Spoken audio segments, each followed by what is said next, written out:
Welcome to Thomas College. My name is Kim Linloff. I'm the president and CEO of the Mid-Maine Chamber and a proud Thomas alum, and I get to welcome you here today. Before we begin our program this morning, I want to thank our 2017 Business Breakfast Series sponsors. They include AT&T, Higgins & Boldick Insurance, People's United Bank, Nicholson, Mishu & Company, CPAs, O'Donnell, Lee, McCowan & Phillips, attorneys at law.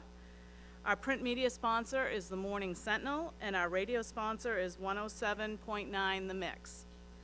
I'd also like to remind you to turn off your cell phones at this time in consideration of our speakers in the audience. And I hope you had a chance to visit our Spotlighter booths out back today. They include Chandler Bay Resources, CGI, and Thomas College. They're going to be giving away door prizes at the end, so stick around. I also want to welcome our newest chamber members this morning. They include PhD Consulting and MK Orthodontics. The Mid-Maine Chamber, along with Colby College and Thomas College, is co-hosting a Maine Democratic gubernatorial debate on Monday, November 13th at 7 p.m. at Colby College in the Ostrov Auditorium, which is located in the Diamond Building on Colby's campus. We invite everybody to attend. It's free and open to the public. On November 14th, from 5 to 7:30, the Central Maine Growth Council is holding its annual meeting in conjunction with Waterville Green Drinks, which is a function of the KV Connect, the young professionals group in our region. We invite you to attend that as well. It's going to be hosted at 173 Main Street on the 4th floor, which is on the opposite corner of Appleton Street next to Salah Tea. This month, Green Drinks is going to benefit Habitat for Humanity. Our next Business After Hours is held on Wednesday, November 15th at Mainly Brews from 5:30 to 7 p.m., and that's free and open to the public as well.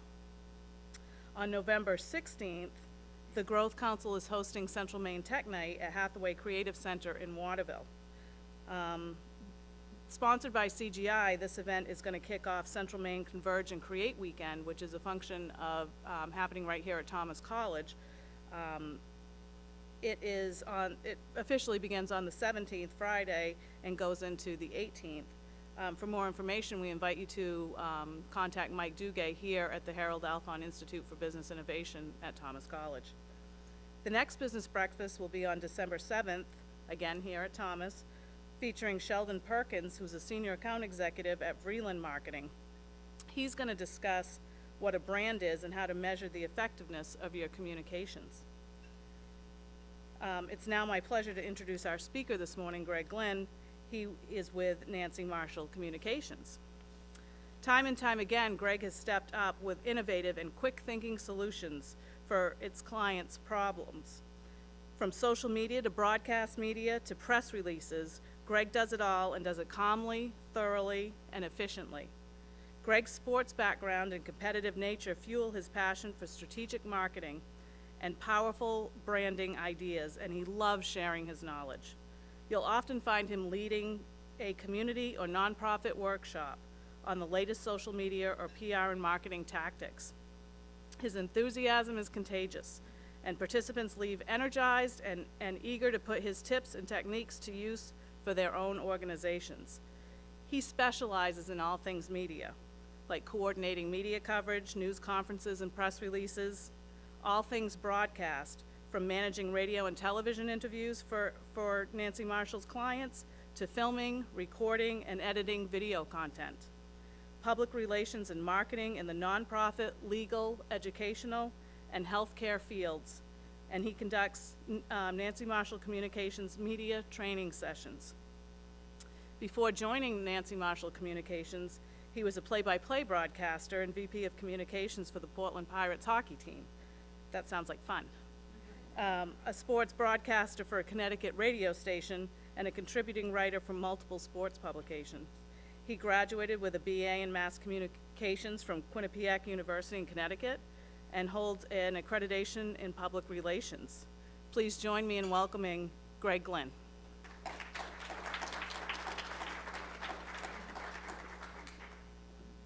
All right, thank you, Kim. I appreciate that. I'm excited to be here today. As Kim said in my intro, I really enjoy getting out and helping people understand some of the changes, some of the differences that happen in social media. They happen so quickly. So with that being said, I know the focus of today's presentation and the theme for this business series event is customer service. And it was important to me to find some ways that I could show you examples of ways you can actually implement some of the things that I'm going to talk about today. And one of the things I think that's really important is that we're all at different levels. That's one of the biggest challenges that we have when we make presentations is we'll have beginners, we'll have intermediates, we'll have really experienced people that I don't want to be bored during a presentation. So I've been able to integrate a lot of different things in today's presentation. I really hope that you'll find something that you can put to use immediately. And that's why we've also given you those great to-do pads, by the way. So you can write down these ideas, you can implement them, and get started. So with that being said, we're ready to start here today. And again, it's called 7 Ways to Better Engage Your Target Audience on Social Media. And that's really important, making sure you are reaching the right audience with your message. All right, so today what we're going to talk about is customer service and understanding your audience and who they are, and really creating that engagement. Some people do social media, and they do it because they just know they need to do it. And that's the wrong reason to do it. It's really important to find the right social media for your audience, who's most invested in your product, your service, and making sure you reach them. We'll also talk about paid versus organic posts. This is a huge topic right now. And breaking news, if you're not using paid posts, you're completely missing out on the game. So make sure that you know that by the end of this. And then how are we going to get more fans? How are you going to get more followers, okay? And how are you going to get more subscribers? I'm not talking about, hey, just the random person that finds you on the internet and says, oh, this looks cool. Like, we need to find the people that are actually invested in your product, invested in your service, have done business with you, and they will be your biggest advocates, okay, and your brand ambassadors. So let's get social. So a quick little story for you. I was actually sharing my presentation last night, some bedtime reading with my daughter. She's 5, and she was kind of listening throughout it, and then at the end she said, that really wasn't very interesting. I said, you're not my target audience. But I will tell you, she will be the first to ask you, well, how many views did our Facebook Live video get? So she knows what's going on, and she actually has a friend who lives right here in Sydney. She is 6 years old, and she has a Snapchat account. I'm not kidding you. That's how she communicates with some of her friends and her grandparents. So it's happening. But you have to really understand where your audience is. So if you think your audience is on Facebook, how do you know that your audience is on Facebook? And I think that it's really important to be able to figure out early in the process which social media is going to work well. Facebook right now is by far and away leading the way. So if you're going to do one, I would suggest, and you're not really sure if your audience is on Facebook, you could at least start with Facebook and be able to be fairly successful in growing an audience. So that's important to know. But when you do it, you have to strategize. You can't just put up a Facebook page. There's nothing more that drives me crazy. When I go to a Facebook page, and the last post is from September 1st from 2013, I'm like, really? You guys just don't want to pay attention to this page? Did you move your page? Are you out of business? Do you care that no one's here? And it just is such a brand disconnect. You can actually hurt yourself by not having a page that's up to date. So if you're going to do it well. Creating content is one of the biggest challenges, and we know that. We hear that all the time. Oh, social media takes so much time, right? That's one of the biggest things we hear. There are different ways around this. There are creating content calendars. How often are you going to post? Figure that out ahead of time. Don't just say, oh, I haven't posted on social in a while. We should post something. What are we going to post? That's what makes it time consuming. So if you can think about what events you have during the course of a year that you always do, you know what you're going to say, you know you just have to change the dates, and you create like a Word document that has all your content already on it, it's going to make your job a lot easier. Finding the right voice. So making sure that when you have people posting, whether it's multiple people or the same person, they're using your brand voice. It's not somebody getting defensive over someone saying, oh, your product didn't work right. Or when you make a post, if you talk like you're talking to a different audience, you have to sound the same every time. And knowing what that voice sounds like can be really hard. So making sure you understand your brand voice before you even start social media and start posting, that's really important. And then monitoring, responding, and creating conversation.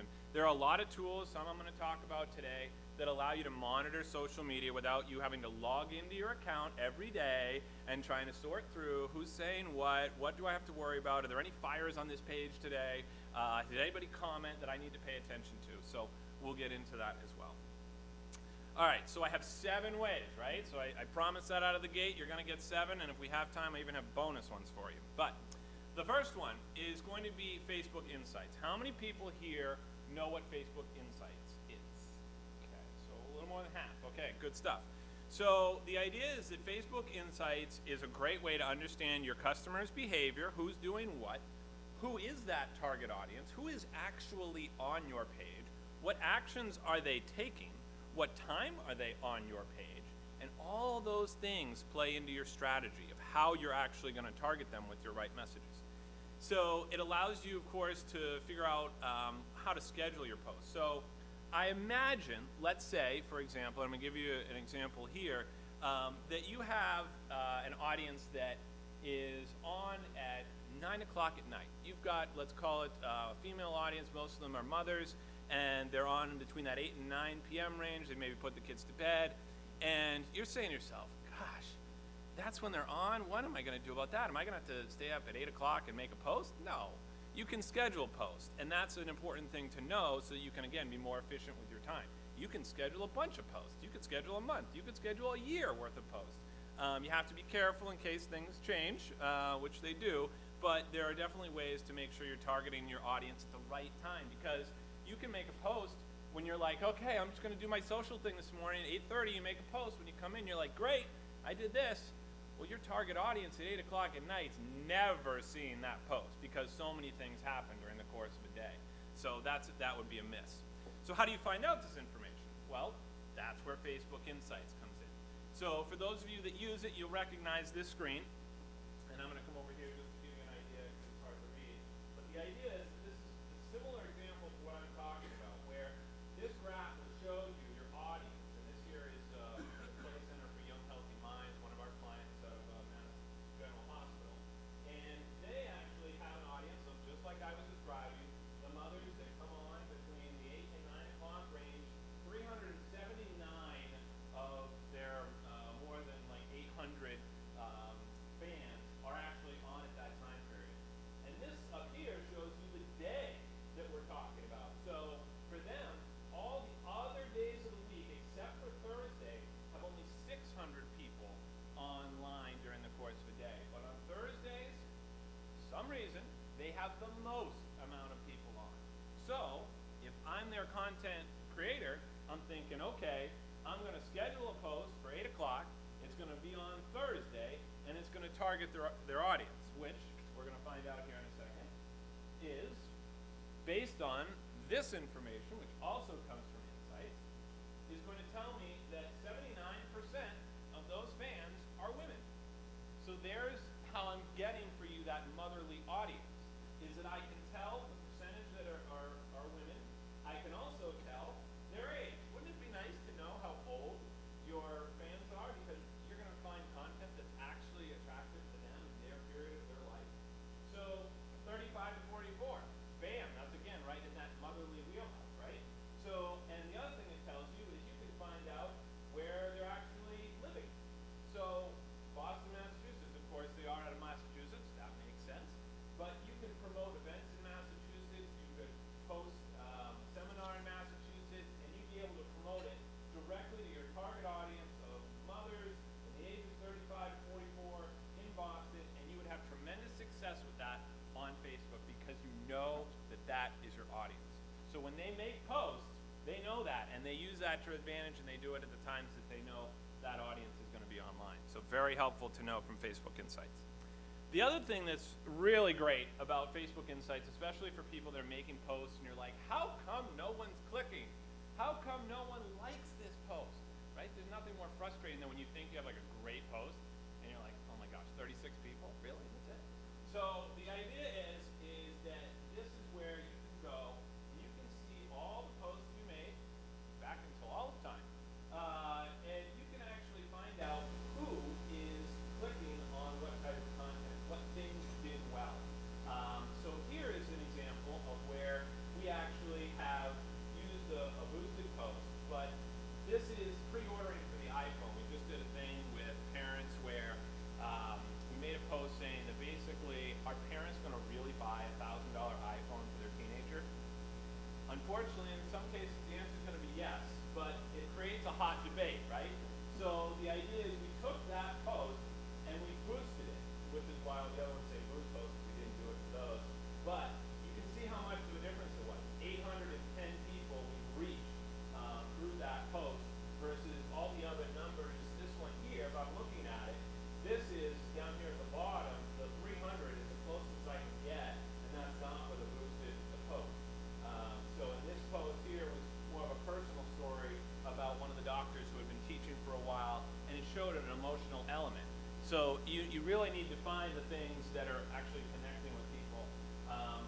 see that when you make some posts that are actually going to engage.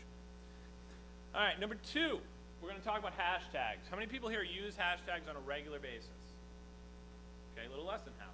All right, so the idea here is that the hashtag symbol, for those of you that don't know, is really a symbol that's used before a relevant keyword or phrase to a tweet or to a Facebook post or to Snapchat or Instagram. Now hashtags are really just accepted. They used to kind of just be a Twitter thing. Now they're used across the board. So Snapchat, Instagram, everywhere, you're able to categorize the type of posts about that certain topic and be able to see everything. So I'm going to show you some examples here in a minute. But today was all about customer service, right? So hashtag customer service. Ooh, wouldn't that be a good one, right? So a quick story for you. The other day I called a health insurance place, and I was going to try and find out some more information. And I got the automated call. Oh, you reached the health insurance. Press 1 for this, press 2 for that. And then they're like, or you can say, customer representative. So I'm like, customer representative. Okay, please press 1 if you'd like to hear something. Customer representative. Nothing. Option 2, please customer representative. I was yelling at my phone and the thing was not listening. We didn't understand your response. I'm like, how do you not understand my response? So customer service needs to be at such a level that you actually are known for your customer service. Don't let customer service become a problem, because you'll find it on the internet, okay? So we've got our minions here that are going to tell us about customer service. So this person, Flossie's Garden, these are just some examples. Again, I went to the internet, randomly took customer service, super fun. So great meat, which is still incorrectly there, but they basically met with this company, this person, talked about their knowledge, their advice alone will help Flossie Garden. That's great. They showed this GIF. A GIF is a motion picture, so they had the minions bouncing up and down and happy and fun. But they were excited that they actually got good customer service. So then we have, on the contrary, we have awful lack of customer service with American Airlines in Chicago. Maybe the folks in the internet land can help. Locator, and then they put their actual advantage number here. So this person is using Twitter to say, American Airlines, I'm tagging you in this post. I'm making it public knowledge that your customer service today has not impressed me, and I want you to follow up with me, and here is my agent advantage number, and I want to be contacted. It turned out later in this thread, they actually responded. They did help this person. And you may find that this is one of your most effective ways to get good customer service, because it's in public form. And they know that they better respond. So American Airlines has had their fair share of problems, and they know that they need to do that. So again, customer service is a way you can find all kinds of different things about customer service. Now, if you want to find something specific on a specific topic, let's call it Maine, for example. We are very privileged to have the Maine Office of Tourism as one of our long-standing clients. And the hashtag for Maine, if you will, or people that come here, is hashtag Maine thing. So if they go visit a place they love, they take an amazing picture of something, they put the hashtag Maine thing, and then people can go and they can look at, I wonder what my Maine thing would be when I go to Maine. So we have pictures here of Portland, Maine being named one of the 25 happiest cities. So then they tagged a bunch of organizations there. We've got Amtrak service to Rockland by the summer of 2018, Maine thing. Again, trying to get people across the state. And then we've got the Railway Museum here, talking about a turkey that they found, and a reminder that Thanksgiving in November is coming, and autumn, hashtag autumn, and hashtag Maine thing. So lots of different ways you can actually find content about a certain place or a place you want to visit by finding out what their hashtag is and seeing what other people have enjoyed. Another way people are using hashtags is actually for branding. And you can brand a hashtag, or you can do a little bit of customer engagement by using a hashtag that actually benefits your brand. So you'll see how Ford did this. This is actually an example here with the Toronto Maple Leafs hockey team, where they partnered with Ford, and they wanted to see pictures of 3 friends that were part of the super crew that they call them, and they wanted people to show their passion for the Toronto Maple Leafs, and they want them to use this fans go further hashtag.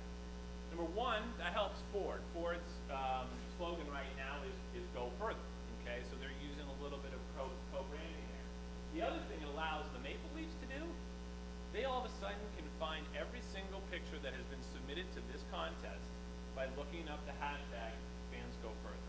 Imagine if all you had to do for a contest is type something in and then pick one. That makes your job a lot easier. You don't have to sort through emails, you don't have to sort through Facebook posts. It's all in one place because they've all categorized it with the one hashtag there of fans go further. And then here's another example. I want to make sure everybody's aware that on Twitter you can actually see what's trending. This is a great way to get your tweets to show up more or get more visibility for them. So during the course of the day, this was around the time the iPhone X was going to be, pre-orders were now available. So iPhone X was trending, morning news, Stranger Things 2, Arts Matter Day. We're going to get into all these days, by the way. How many people want to know where you can get that information about what day it is, like Taco Day and all those kinds of weird days? I have that information coming. So, but the idea is that in this case, we took the one Worcester, and I'm like, Worcester? I'm from Massachusetts. I'm like, why is Worcester trending? Well, it turns out that Worcester is a great student city within 1 in 10 resident student, and it was named by the Times as one of the top urban places to live. I said, that's cool. It's come a long way since I went and been there. So it's a great way to, again, get news, see why something is trending, but most importantly, you want to relate your content back to why something's trending. So if you saw that Arts Matter Day was trending and you have something to do with anything to do with arts, you're using that hashtag because you know people are going to be talking about it. So that's important to know. When it comes to hashtag, you want to encourage sharing. So this is again another way. This actually was a short GIF, so you see there's a video clip. But the idea is that this was about GE here, and they had a 6-second science fair. They challenged people to have a science experiment that you could see in 6 seconds. So when people entered the contest, they used the hashtag. They had a bunch of cool videos that they could now use, and they were able to create a really effective campaign. It was one of the most successful hashtags that's been used. And of course, you can see posts with the like or share for boosted posts. So if you see something getting a lot of engagement, you know, okay, let's take this the next step. All right. Of course, we all remember the Ice Bucket Challenge, right? Well, it's still going. It's still going, and it's tremendous. And one of the reasons why I think it was one of the best things is because it engaged other people. It wasn't just about you. You challenged 3 more people. And if you can come up with ways to get people to share content or share with other people or tag them, you're now creating 3 more people that are aware of your product or your service or your promotion.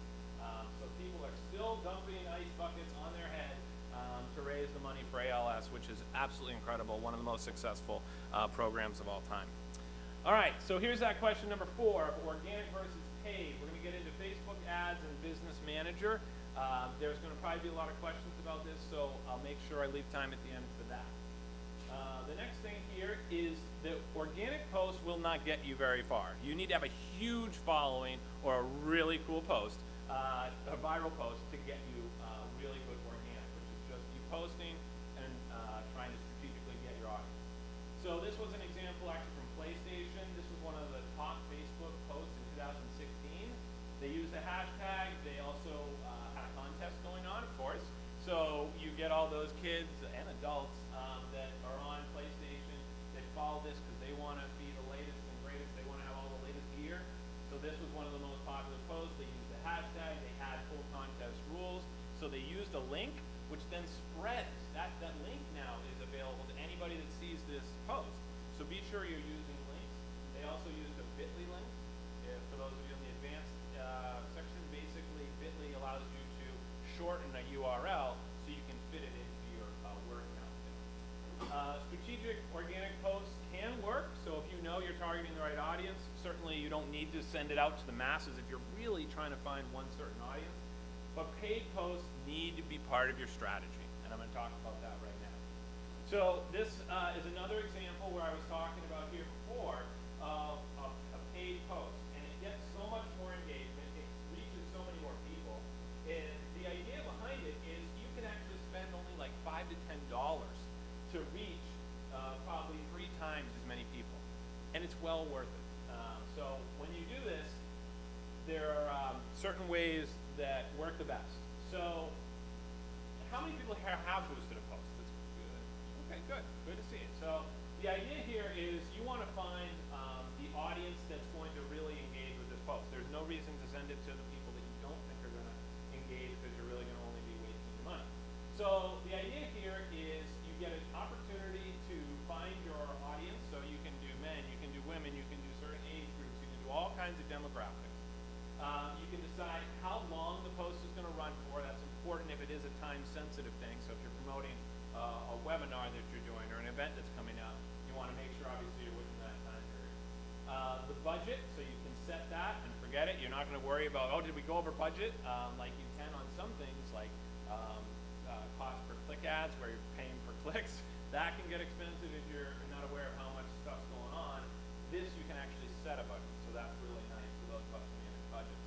And then the other thing is basically that you can figure out how many people are reached, and you can also figure out what the total spend is. So you can go right in there in real time and figure out, okay, how effective has this been? Do I want to keep, having this ad run, or do I want to take it down, or do I want to increase the budget? Hey, this thing's doing really well. Let's keep it going. And one of the best ways to figure out if a post is going to be successful for boosting is how well it does in the first hour or two organically. If you can get it to be getting a lot of clicks, then you're going to do fairly well with a boosted post. All right, so when it comes to this, if you haven't boosted a post before, you go to the boost post button here in blue. You then create a new audience, and you can create audiences. I've created a lot of weird audiences. We work with a law firm. I can find people that have been in a car accident in the last 7 days. So you can get pretty detailed when it comes to behaviors. The great thing I like about this, you can also figure out how many people are you going to reach. So you can adjust your budget. So if I put $100 here instead of 20, my number would probably go out to like 6,000 people. So it depends on the money you spend. It's actually going to tell you how many people you're going to reach, and it's actually fairly accurate when you see that. So here's a little bit more diving into when you pick your audiences. You can pin drop a spot on a map to be able to find people in a certain state, in a certain city, in a certain mile radius. You can go 10 miles of Waterville if you really wanted to. And you can find people based on life events, okay?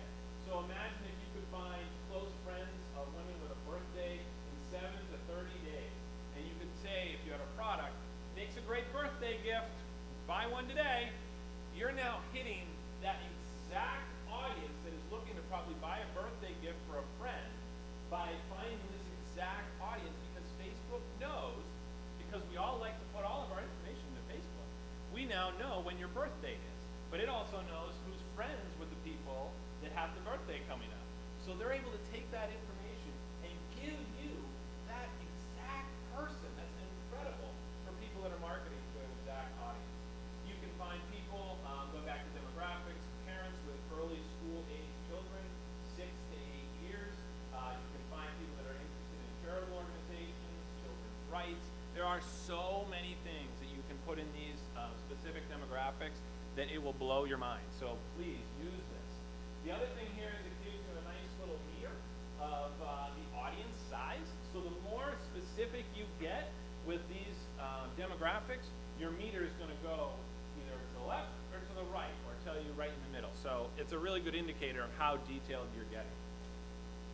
All right, so when it comes to number 5, getting people to like you, it's not just going to happen overnight. We all come to wonderful events like this to meet people, right? We hand out business cards, we connect, we make phone calls.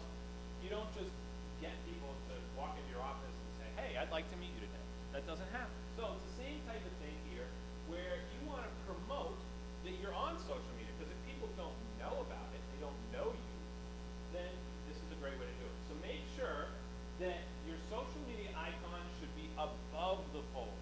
It's really hard for someone to know that you're on social media when you bury it way down here on the website. People are never going to find it. So make sure you make it nice and colorful, you make it out there so people can see it. Again, top of the fold is what I'm talking about, where you scroll down. If you were to scroll, and then you have to see the social, you want to have it right there on the top of that website, top half, okay? The other thing is calls to action. So the Play Center for Young Healthy Minds, they've got a Donate Now button right up front. Here's what we'd love you to do. This is the action we'd like you to take. So people can do that. Plus, they have the contact us right up front there as well. So really important that your website is optimized in the sense that you can actually attract people to your social media and to engage with you. All right, the other thing here, when it comes to the e-newsletter, how many people have an e-newsletter to send out? Okay, so social media needs to be part of your e-newsletter. So having the icons of the social media that you're on definitely needs to be part of that. You could even do a featured tweet of the month that you sent out and that was very popular. Now you're repurposing content, and that's what's going to start to save you that time. So think about that for your e-newsletter. Think about it for your print, your radio, your TV, your online ads. All this stuff is where social should somehow play a role so that you can get that person to continue to engage with you. If you just even say, like us on Facebook, that prompts somebody in their mind right now to say, you know what, I got my phone in my hand, I didn't know they were on Facebook, boom, I'm gonna like them on Facebook. And they just need to be told that to be able to take that action. Similar to the thing I was talking about with the website, another good example, this here is an optometry website. I think this is hilarious because they made it as big as possible. Of course they did, because these are people that have tough eyes. So they put this up here top of the pole. You can't possibly miss that Facebook icon, so they're going to get somebody to like them immediately. Business cards, again, it's just another reminder to somebody to like you or to follow you on Twitter. Your letterhead, no reason why you can't have it on there as well. And then, of course, your website that we talked about. So I also want to talk about getting people to like you when it comes to call to action on your Facebook page. It's one thing to just have one. A lot of people now, they're using mobile more than ever, more than desktop, by far and away. So having a call now button actually allows someone to get to you fairly quickly, rather than having to scroll your website or try to find the number on a Facebook page or Googling it and then ending up with the wrong number. And it can just be a mess. So making sure that you have a call now button on your Facebook page is a really good way to allow somebody on mobile especially to be able to get your correct phone number. The other thing I want to mention while I'm here is that there's a new thing on Facebook about how quickly this business responds.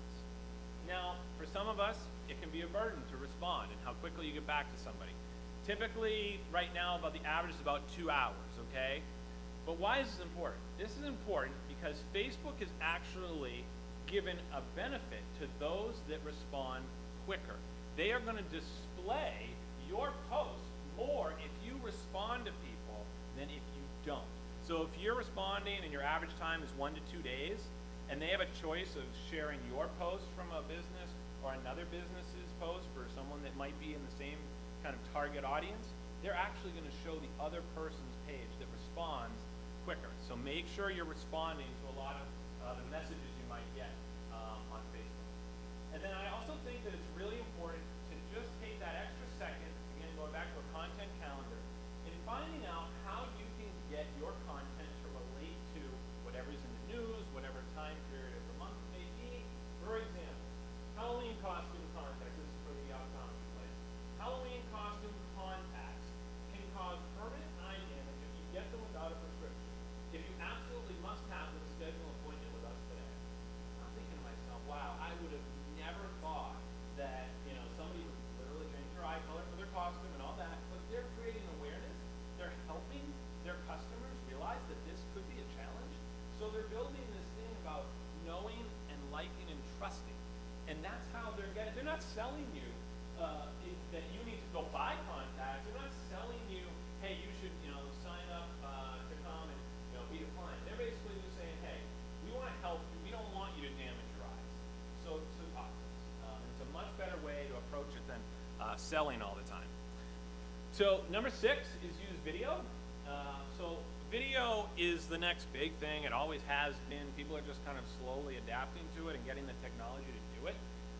So what we want to suggest here is that you really need a video about your brand story or what differentiates you from all your competitors, and it needs to be on your homepage. For us, it's the Marshall Plan. It's a 65-step proven process that we have that creates powerful, strategic public relations and marketing plans. That is our bread and butter. That is what we do best. So we have a video on our website that has Nancy explaining what it is, why she created it, that grand story that really ties it home for people, and we have testimonials in the video as well. So we're not just here to talk about what we do and what we do best. You're going to actually hear from people about their stories, which of course we all know is very important.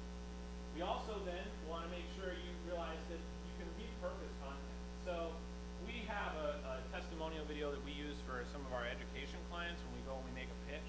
We actually have a video that has 3 different education institutions. This one here is from Glynn Academy.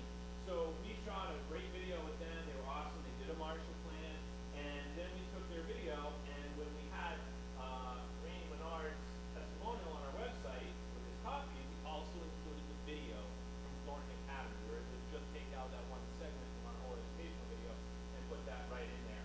And that's a great way to repurpose content. Because we all know, how many people here are involved in video production in some way, right? Okay. We all know how long it takes, and you get the benefit of it, but you got to repurpose it. You got to use it as much as you can. Slice it, dice it, whatever you need to do to make sure that you can use it all over the place. Social, the website, the e-newsletter, tweets, anything you can do to get the video out there that you work so hard on to get out there is really important. All right. Our next one here, and the final one, number 7, is be authentic and smart. So when it comes to making posts, it's really important, again, like I said, to use that brand voice. Try not to get frustrated with people or irritated and step out of your brand voice. Don't make this personal. But there are times when you want to also make sure the person knows that they're being heard. So one of the ways to do this is to respond using the person's name. So if Bob sends a comment that he's upset about the service he got, then you can say, "Dear Bob, thank you for sharing this with us." They love to hear their own name. That's really important, okay? It shows that you're listening. Negative comments. So I always tell people, take the conversation offline. Do not have an argument with someone on social media. You will not win. So the important thing is the rule of 2. We suggest this whenever you have an opportunity to have a conversation. Respond and connect with that authenticity I was just talking about and that empathy. I'm sorry to hear about your experience. You're not saying we were wrong. You're just sorry they had the experience. And you want to ask them to connect. I'd like to learn more about this and see how we can do better. Because at the end of the day, none of us in this room want bad experiences or bad word of mouth. So we need to correct the problem, okay? So let's say the person is responsive. They say, "Oh, great, here, send me a message," or you connect with them, or you use direct message, which is the best way to at least take the conversation offline, or have them call you or email you. You can actually have a respectful conversation back and forth. Number 2. If the person continues to have a negative attitude and offers more than 2 interactions, such as, "You're not listening to me, I've called 4 times, no one seems to answer, your customer service is terrible, please get back to me, again, I didn't hear from you," and they just start ranting and ranting on and on. They're not worth it, okay? Your people online will see that they are just raving and hooting and hollering, and it's actually foolish at this point that they're doing this. You also will get credit for at least having tried to respond. So when you said, "Hey Bob, we'd love to talk to you more about this, please give us a call or email us," or anything like that, people will at least know you tried. It's not on you. This person has just really gone off the deep end. And they're trying to just poke the bear. So try to do that because it really will help you. It'll help manage your time a little bit better to realizing who is worth your time. And I'll recommend, too, a good book. It's called Hug Your Haters by Jay Baer. It's a really good book, how you can turn people, when it comes to online content, into being really upset at you to actually being some of your biggest fans. So again, it's called Hug Your Haters by Jay Baer. And then also signing posts. So if you are responding to somebody when they make a post, and you'll see an example here when I get to it, but the idea is when you respond to someone that it was really upset and you put your initials, so mine would be GG, someone would put AB or CF, whatever your initials are, that actually means there's a bit more authenticity there. That means that there is someone, people will recognize that as initials, someone there that actually is listening versus just responding, because who knows who's actually responding, right? you would feel like more connected if you know that there's someone behind you. So the idea here is, and this is all about customer service today, right? So if you ever want to find really good or bad examples of customer service or complaints, go to pizza websites and pizza Facebook pages. You will find plenty of them. So we have Pizza Hut today. It's going to take a hit here. So I tried to order this deal 20 minutes ago at our local Pizza Hut. I don't normally do this, but I am so angry at the lack of customer service from Pizza Hut in Alabama. I ordered 5 pizzas online. The order came to $39.84, and they go on raving and raving. So then, as I said here, this person says for Pizza Hut, hey, in the name, we'd love to look into this. Would you mind sending us a private message with your contact information and this store's exact address? So this is showing them, hey, we're listening. We want to know more. And the people that are on Facebook are going to see that Pizza Hut did respond. And they actually responded fairly quickly, as you'll see here. So this post was made at an hour mark. Pizza Hut responded within the hour. When this maybe might have even been within minutes. But the idea is that they have to be on it that quickly so that it doesn't become a bigger problem. So using that name, using that empathy, and taking that conversation offline. And then also response times matter to Facebook, like I was saying. So keep in mind, if you do get these messages like this is exactly what Facebook is looking for. They want people to be responding quickly. If you don't, they're going to penalize you for it. All right, so I also want you, as part of being authentic and smart, to not think about social media as being such a negative thing and that people are always negative, and that what can we do to change that perception? Well, here's a case study, an example of how you can go on the offense with social media. All right, so going back to the Play Center for Young Healthy Minds, they're an online resource for mental health for young children. So what we did is, of course, there were all the terrible hurricanes that happened over the last few months, right? And we worked with them to come up with content ideas and said, what if we did a story about hurricane anxiety in kids? They've seen these hurricanes on TV. They've perhaps been in Texas or they've been in Florida where they've actually experienced it. What are these kids going to think, that tomorrow we could have another hurricane? So we decided we were going to pitch this to a national media. And we used Twitter to do it. And what we did is we found Jim Cantori from the Weather Channel, because now we're going to go to our targeted media who's going to care about hurricanes, right? The Weather Channel. So we tagged Jim Cantori here, and we said, with all the hurricanes this season, how should parents handle their child's hurricane anxiety? Our Dr. Gene Barusin has tips to help parents and their children. Could we arrange an interview with him for AMHQ, which is their morning show? Here's a video clip from him. Remember what I said about video?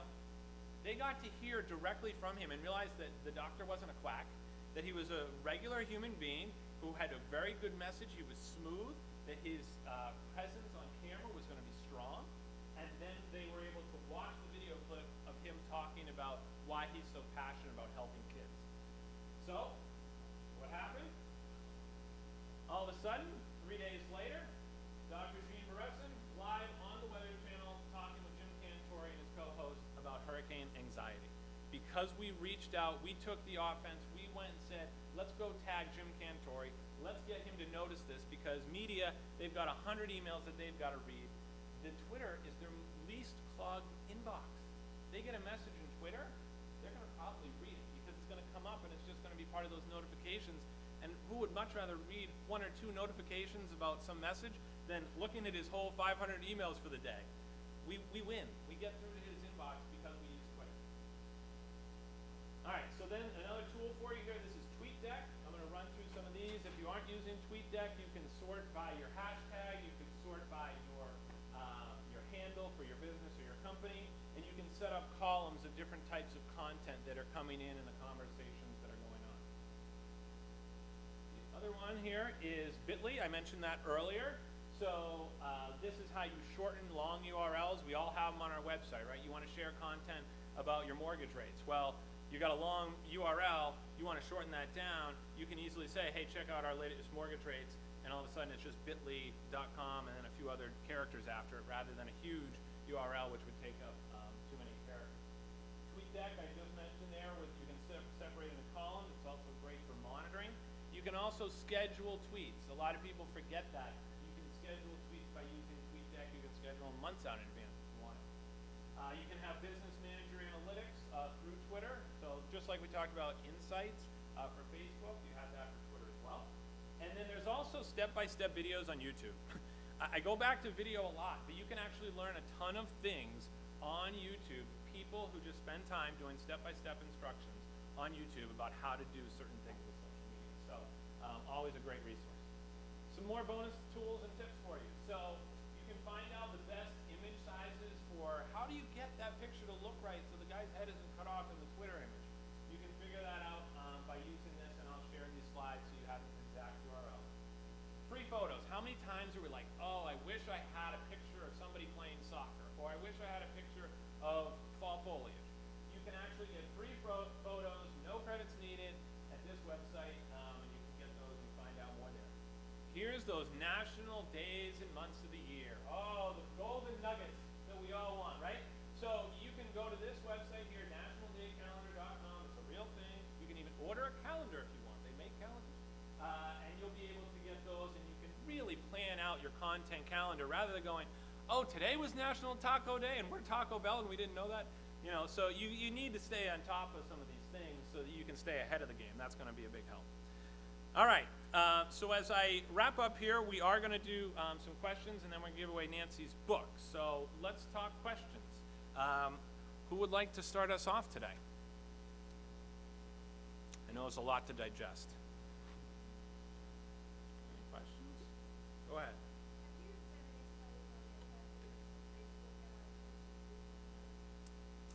We have not done official studies per se. I think it really depends on what you're trying to market.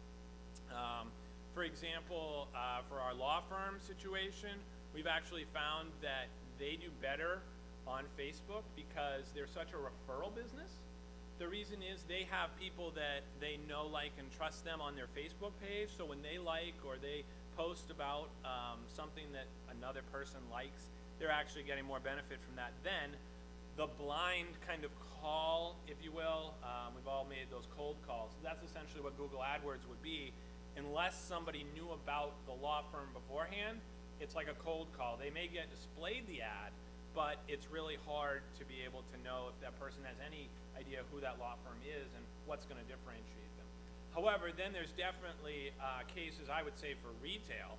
You know, if you're LL Bean and you're trying to do Google AdWords and you're looking for boots, and you use the term boots and you do Google AdWords, you're going to have far more effectiveness. Someone's saying, you know, winter boots, and then all of a sudden the AdWords coming up, hey, winter boots from LL Bean, you know, now on sale, that type of thing.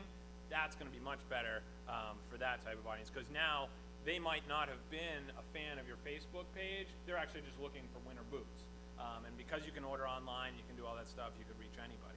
So it is dependent on your audience and what you're trying to promote, I would say.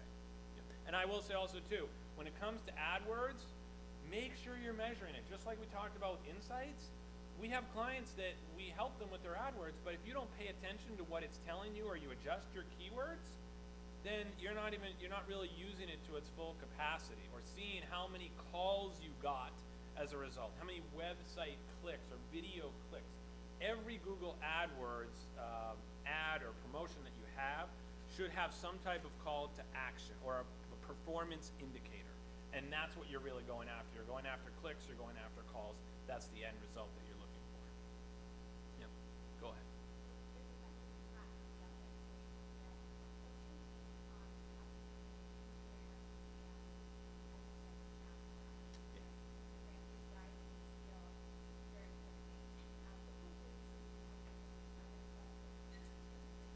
Yeah, so it's a great question, and Instagram is certainly going up and up and up. Obviously, their partnership with Facebook is huge. You can actually share a post that you make on Facebook directly in Instagram. So I think for them, it's your visual companies. So if it's art, if it's food, if it's travel, you know, fall foliage was a big time for Maine when it came to Instagram. There were amazing photos, and that's user-generated content too, which is awesome because they're sharing it with your hashtag potentially.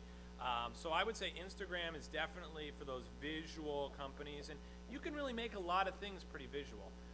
And then when it comes to Snapchat, that is that younger demographic, that's your college-age student. A lot of schools and colleges right now are actually recruiting using Snapchat. They're having conversations with advisors and recruiters using Snapchat to talk with kids and prospective students. So that's definitely that demographic. I don't think you'd probably find a lot of people in the older demographic on Snapchat, unless they've signed their kid up like that 6-year-old I was talking about earlier. Go ahead. Yeah, with the video being so important, how are you using Facebook Live? I can't quite get my head around how I might. Yeah, so excellent question. So if you have a new product or you have a new service or you have a new employee, if you have anything new, that's a great way to use Facebook Live. So, and a lot of people feel a little bit of pressure to get on Facebook Live because, oh, am I going to do this right? Am I going to look right? Facebook Live is meant to be extremely authentic. We talked about authenticity earlier. It doesn't have to be a professional production. Obviously, you don't want to shoot it in a dark room, but the idea is that if you can actually get a video on Facebook Live, that actual post or that segment of what you're filming is going to perform at least probably 3 or 4 times better than any picture, photo, and post, because Facebook really wants to promote Facebook Live right now. So if you go and you play their game, they're going to be happy to raise that right up. They want people to see, look at all these people that are using Facebook Live. It's taking the world by storm. That's what they want. So by using it, you're also working with Facebook and saying, all right, cool, now my posts actually get a little bit higher. So that's a great way to do it, is Facebook Live. And all it takes is your phone. It's a powerful tool. So just a little bit of planning and you can do some really neat things and get a lot of engagement too. So a lot of news stations are now, of course, running all their broadcasts. Even during this recent storm we had, Channel 6 was doing Facebook Live broadcast because they couldn't be on the air because of programming, but it's a great way for people to be able to stay connected. So, great. Any other questions? Cool.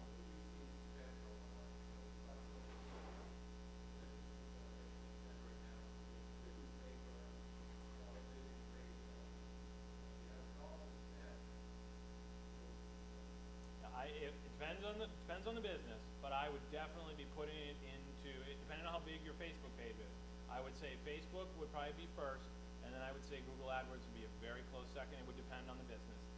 It's amazing what information you can glean from these powerful resources. I know TV certainly has its benefits. I mean, you look at the campaigns, the political campaigns recently. If you're trying to reach a massive audience that's obviously going to be voting, that's a different story. If you're trying to find the person that's interested in those brown pair of boots or that certain product that only you offer, or a fidget spinner or something specific, there's no better way to do it than Google AdWords. It's just really, it's changing the way that a lot of places do business. So. Yeah. Yes. So email marketing is not dead. Email marketing can be extremely effective. I relate it to direct mail in a way, in the sense that we all feel like we need to at least open our inbox every day. It's a place where we come, we have to check it, we have to look at it. Email marketing is really important to getting those engaged people, and you need to tee them up. So know, like, and trust. You have to find a way to get them, number one, to subscribe to your list. So you've got to engage with them on some different level and have brand experience, whether it's at a seminar, whether it's an interaction, meeting them, to get them to actually sign up. But once you get them signed up, now you're able to market to them on a consistent basis, and don't overwhelm them. I use Staples all the time. I do not need to know that I can get copies for 50% off 3 times in one day. I would have been there at 8 o'clock if that was the case. So be respectful of people's inboxes, but use it to your advantage. So once a month, maybe 2 times a month, and also don't sell in your e-newsletter. Tee up what services you offer. Add to them a benefit. 5 ways to effectively manage your budget, or 5 tips to stay warm this winter. Whatever it may be, you can give them information, and then they're going to start to know, like, and trust you. And using that relationship of a constant brand awareness through an e-newsletter is a great way to do that. So, cool. Okay. You're welcome. Stay up here for a second. Thank you, that was wonderful. We have quite a few door prizes, not the least of which is Nancy's book that Greg just alluded to. So would you be willing to pick 4 Absolutely. cards? And we want to thank you on behalf of the Mid-Maine Chamber and Thomas College. Coldwell Banker Plord Real Estate has donated a solar charger for all your devices. wow. Yes, it's quite fun. Thank you very much. We appreciate your time. So Nancy's book, PR Works, is going to Jennifer Young, Office Manager at CB Davis Company. While she's coming up here, I'd also remind you that there are evaluation forms on the table. If you could please take a moment to complete those, we'll provide that feedback to our committee and to Greg. Our second door prize, which is donated by Chandler Bay Resources, this entitles you to 1 hour of stress resilience training at your workplace for a group of up to 10 people. Who doesn't need this, right? It's a $500 value. All right. Sarah Fleming from Tacanet Federal Credit Union.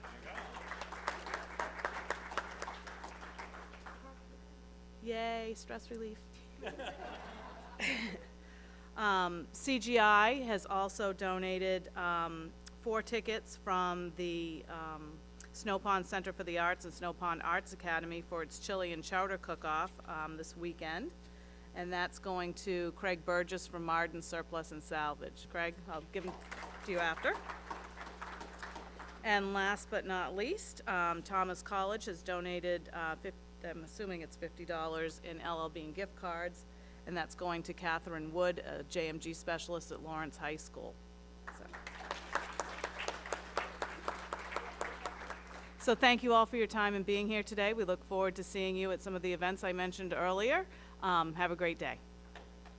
Thank you so much. Great job. You're so good at this.